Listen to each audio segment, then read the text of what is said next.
अस्सलाम वालेकुम अज़ीज़ तलबा व तालिबात। 9th क्लास डिप्टी नज़ीर अहमद के नावल तौबा नसूह से लिया गया सबक कलीम और मिर्ज़ा ज़ाहिरदार बेग लेकर आपकी खिदमत में हाजिर हैं। डिप्टी नज़ीर अहमद उर्दू के पहले नावल निगार हैं और उन्होंने ये नावल लिखा तौबा नसूह, जिसमें कलीम और मिर्ज़ा ज़ाहिरदार बेग की जो है वो गुफ्तगू बयान की गई है। कलीम मिर्ज़ा ज़ाहिरदार बेग का दोस्त है और उसको मिर्ज़ा ज़ाहिरदार बेग ने ज़ाहिर किया था कि वो बहुत ज़्यादा अमीर है, उसके बेशुमार महल हैं, दीवान खाने हैं, जिसकी वजह से कलीम आज घर से लड़कर अपने बाप से लड़कर मिर्ज़ा ज़ाहिरदार बेग के घर आया है। लेकिन यहाँ पर आकर उसको अंदाज़ा हुआ कि मिर्ज़ा ज़ाहिरदार बेग ने आज तक जो कुछ भी बताया वो झूठ था। अब कलीम के पास यहाँ रुकने के अलावा कोई चारा नहीं था। उसने कलीम को एक बहुत ही खस्ता हाल और गंदी मस्जिद में ठहरने का इंतज़ाम किया। अब इस वक़्त जो हम लेसन पढ़ने लगे हैं, उसमें बताया जा रहा है कि वो उस मस्जिद की हालत क्या थी और मिर्ज़ा ज़ाहिरदार बेग जो है वो किस तरह अपनी जान छुड़वा कर कलीम को वहाँ छोड़कर चला गया। कलीम को ज़बरदस्ती उसने चने खिलवाए और कहा कि वो ये बहुत ज़्यादा मज़ेदार हैं। चनों की तारीफ़ों में उसने बहुत ज़मीन आसमान के कलाबे मिला दिए।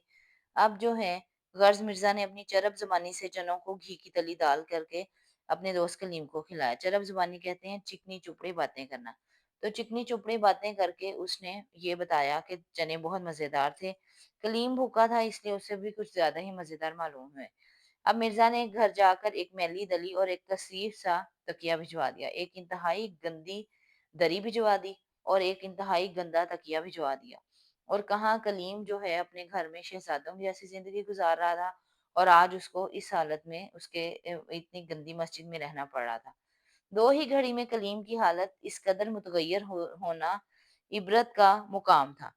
अब वो कह रहे हैं कि 2 ही घड़ी में कलीम की हालत इस कदर तब्दील हो गई, ये उसके लिए शर्म का मुकाम होना चाहिए था। कहाँ तो अपने बाप के महल में ऐश कर रहा था और कहाँ ये इतनी गंदी सी मस्जिद में आकर बैठ गया है। या तो खलवत खाना और इशरत मंजिल में था या अब के मस्जिद में आकर पड़ा है। कहाँ तो वो कह रहे हैं कि घर में उसका अलहदा से कमरा था, खलवत खाना का मतलब तन्हाई का मुकाम, अलहदा कमरा और उसका जो पूरा महल है, इशरत मंजिल, वो ऐशो नशात का खुशियों से भरा हुआ घर था और कहाँ एक गंदी सी मस्जिद में आकर बैठ गया। और मस्जिद भी ऐसी जिसका थोड़ा सा हाल अपने ऊपर बयान किया। घर के अलवाने नेमत को लात मार कर निकला था तो पहले ही वक़्त चबने चबाने पड़े। अलवानी नेमत कहते हैं नेमतों के बहुत सारे रंग। घर की बहुत सारी नेमतों को ठुकरा कर निकला तो अब उसको सख्त मुश्किलात का सामना करना पड़ रहा है। चने चबाना का मतलब है सख्त मुश्किलात। ना चिराग, ना दिया था, ना चारपाई, ना बहन, ना भाई, ना मोनस, मोनस प्यार करने वाला, उन्स रखने वाला, ना गमख्वार, ना कोई गम बाँटने वाला, ना कोई नौकर था और ना कोई खिदमतकार, खिदमत करने वाला मुलाजिम। मस्जिद में अकेला ऐसे बैठा था जैसे कैद खाने में हाकिम का गुनाहगार या कफस में मुर्गे नो गिरफ्तार। जैसे कैद खाने में किसी मालिक ने किसी गुनाहगार को कैद कर दिया है या कफस कहते पिंजरे को, मुर्गे नो गिरफ्तार या पिंजरे में कोई ऐसा परिंदा जिसको नया नया पकड़ कर लाया गया हो। और कोई होता तो इस हालत पर नजर करके तनबीह पकड़ता, नसीहत पकड़ता। कोई और होता तो उसको फौरन एहसास होता कि मैंने बहुत गलत फैसला किया है। लेकिन अब और अपनी हरकत पर तौबा भी करता और अपने अफ़ाल से इस्तिग़फ़ार, अपने कामों से तौबा करता और वापस घर चला जाता। लेकिन क्योंकि कलीम जो है बहुत ज़्यादा मग़रूर था, बहुत तकब्बुर वाला था, इसलिए अब घर वापस जाना उसको कबूल नहीं था। इसी वक़्त नहीं तो सवेरे गजरदम बाप के साथ नमाज़ सुबह में जा शरीक होता। वो कह रहे हैं अगर वो गैरत वाला होता तो सुबह सवेरे उठता और बाप के साथ मस्जिद में जाकर खड़ा हो जाता तो सारी बात जो है यहाँ पर ही ख़त्म हो जानी थी। लेकिन कलीम अब घर जाने पे बिल्कुल भी राज़ी नहीं था। कलीम को और बहुत से मज़मून सोचने को थे। अब उसने बहुत सी और बातें सोचने का, बहुत से मसाइल थे उसके सामने जो उसने सोचना शुरू किए। सुबह होते ही कहीं आँख लगी, सारी रात तो उसकी करवटें बदलते गुज़र गई। सुबह होते ही आँख लगी तो मालूम नहीं कि मिर्ज़ा या मोहल्ले का कोई और अय्यार, अय्यार कहते हैं चालाक शख्स उसकी टोपी, जूती, रुमाल, छतरी, तकिया, दरी यानी जो चीज़ कलीम के बदन से मुनफ़िक थी, मुनफ़िक का मतलब अलहदा थी और जिस्म से जुदा थी, लेकर चंपत हुआ। चंपत होने का मतलब है छुप कर भाग जाना। यूँ भी कलीम बहुत देर सोकर उठता था और आज तो एक ख़ास वजह थी। कोई दोपहर 12-1 बजे के करीब वो उठा तो मस्जिद के फ़र्श पर पड़ा हुआ था। اور نیند کی حالت میں جو اس نے کروٹیں بدلی کا مطلب ہے پہلو بدلنا، اس نے پہلو بدلے ہوئے تھے، تو سیروں گرد کا بھبوت اور چمگادڑوں کی بیٹ کا ضماد بدن پر تھپا ہوا تھا۔ سیروں گرد ڈھیر ساری مٹی، بھبوت کہتے ہیں وہ راکھ جو سادھو یا سنیاسی پرانے حکیم جو تھے وہ جب اپنے چلے کاٹتے تھے تو اپنے جسموں پہ ملا کرتے تھے، تو اس وقت اتنی گندی مسجد کی جو ہے فرش کے اوپر سونے کی وجہ سے اس کی بھی حالت بالکل بھبوت والی ہوئی تھی۔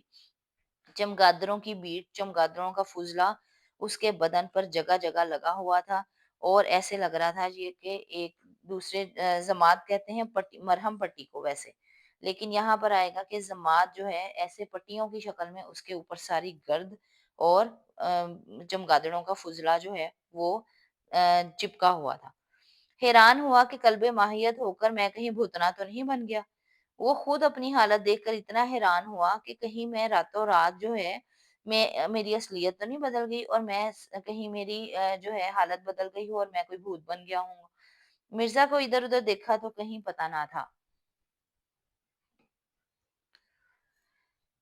اب اس نے مرزا کو ادھر ادھر دیکھا کہ مسجد بھی ویران پڑی تھی، پانی بھی کہیں نہیں تھا، صبر سے بیٹھا رہا کہ کوئی اللہ کا بندہ ادھر آئے تو میں مرزا کو بلواؤں اور ہاتھ منہ دھو کر یہاں سے نکلوں۔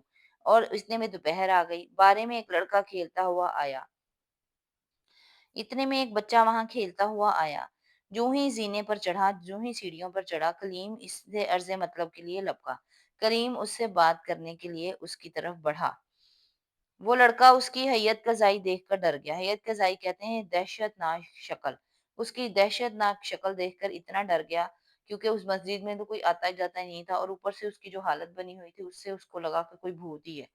خدا جانے اس نے اسے بھوت سمجھا یا سڑی خیال کیا۔ سڑی کا مطلب ہے کوئی بیوقوف، احمق یا سڑا ہوا، کوئی بیوقوف انسان ہی ہوگا جو اس مسجد میں رات ٹھہرنے کے لیے رکا ہوگا۔ کلیم نے میں تھیرا پکارا، اس لڑکے نے پیٹ پھیر کر نہ دیکھا۔ کلیم نے بہت آوازیں دی لیکن اس بچے نے پیٹ پھیر کر پیچھے مڑ کر نہ دیکھا۔ ناچار کلیم نے باہزار مصیبت دوسرے فاقے سے شام پکڑی۔ ناچار مجبوراً کلیم نے بہت ہزار مصیبتیں برداشت کرنے کے بعد آخر دوسری شام بھی فاقے میں گزاری، اور جب اندھیرا ہوا تو الو کی طرح اپنے نشیمن سے نکلا، الوؤں کی طرح اپنے گھونسلے سے نکلا، سیدھا مرزا کے مکان پر گیا اور آواز دی تو جواب ملا کہ وہ بڑے صبح سویرے کے کتب صاحب سدھار گئے، کہ وہ صبح سویرے ہی گھر سے نکل چکے ہیں۔ کلیم نے سوچا کہ میں اپنا تعارف کروا دوں تاکہ منہ ہاتھ دھونے کے لیے پانی مانگ لوں، تو جیسے ہی اور یہاں پھر اس کی مرزا کی کوئی پھٹی ہوئی جوتی اور ٹوپی بھی مانگ لوں تاکہ گلی میں چلنے پھرنے کے قابل ہو جائے۔ یہ سوچ کر ہی اس نے کہا کہ کیا آپ مجھ سے واقف ہیں؟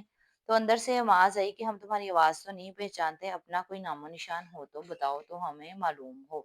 اس طریقے سے یہاں پر پیج نمبر 5 جو ہے ہمارا اور 6 کمپلیٹ ہوتا ہے۔